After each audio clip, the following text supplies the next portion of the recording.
ሶፍ ዑመር ዋሻ ነው የምንገኘው። ይሄ ውጪው ፓርት ነው። ሶፍ ዑመር ጎርጅ እንደምታዩት ይሄንን ይመስላል።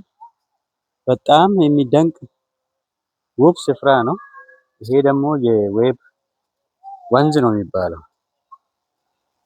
ሶፍ ዑመር ዋሻን አቋርጦ እስከ ሶማሌ ክልል ድረስ የሚሄድ ማለት ነው። ሶፍ ዑመር ዋሻ እንደምታዩት ድንቅ ተደርጎ የተሰራ ነው። ይሄ የአባቶቻችን ስራም አለበት የሚባል ጥናት አለ። አሁን በቅርብ ያገኘናቸው ብዙ ጥናቶች አሉ ያንን የሚያሳዩ የእጅ ስራዎች አሉ። አርኪኦሎጂካል ፔይንቲንጎች አሉ። ስልጣኔ እዚህ እንደነበረ የሚያሳዩ ብዙ ማሳያዎች አሉ። በቀደም ዕለትም ክቡር ጠቅላይ ሚኒስትራችን ሲሉ እንደነበረው ይሄ ዋሻ በጣሊያን ወረራ ጊዜ ሲገለገሉበት የነበረ ከዚህ እስከ 30 ኪሎ ሜትር ርቀት ላይ የሚገኝ መልከ አርጊሳ የሚባል ቦታ ላይ ያስወጣል የሚባል እምነት አለ። መልከ አርጊሳ ላይም እኔው በአካል ሄጄ አይቻለሁ። በትክክል እሱንም ቪዲዮ ለቃለሁ። ጣሊያኖች እንደ ምሽግ ሲጠቀሙበት የነበረ ስፍራ ነው መልከ አርጊሳ ማለት። በጣም የሚደንቅ ተፈጥሮ ነው። እንግዲህ ያ ዋሻ ከሶፍ ዑመር ዋሻ ጋር ያገናኛል የሚባል ብዙ ጊዜ እዚህ አካባቢ በሚኖሩ አባቶች ይነገራል ማለት ነው።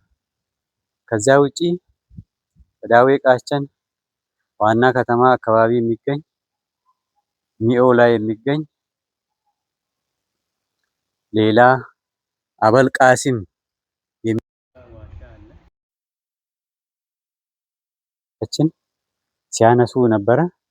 ያንንም በትክክል በቦታው ላይ ሆነን አረጋግጠናል ማለት ነው።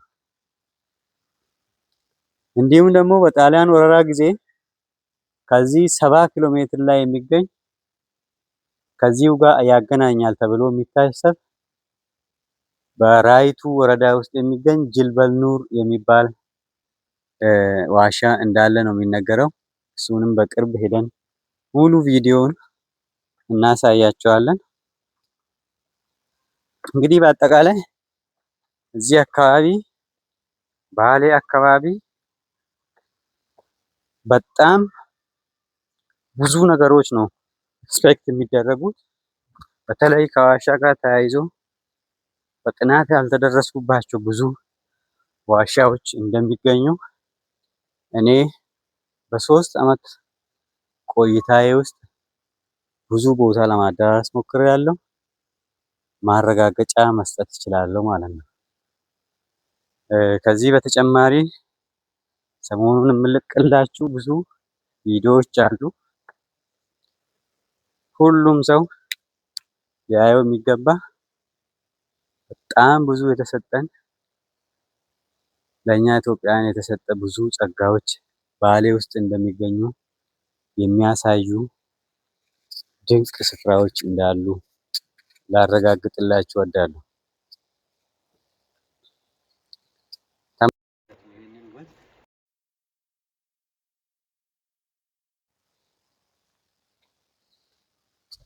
በጣም የሚገርም ተፈጥሮ ነው። ሶፍ ዑመር እንኳን በቪዲዮ እና በቃል አይደለም በቦታው ላይ ተኮኖ ራሱ ለመግለጽ በጣም አስቸጋሪ እና ውስብስብ የሆነ ድንቅ ታምር የሚታይበት ስፍራ ነው።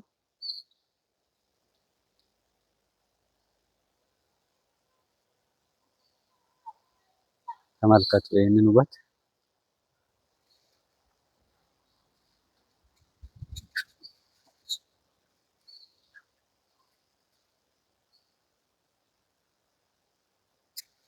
በጣም የሚገርም ተፈጥሮ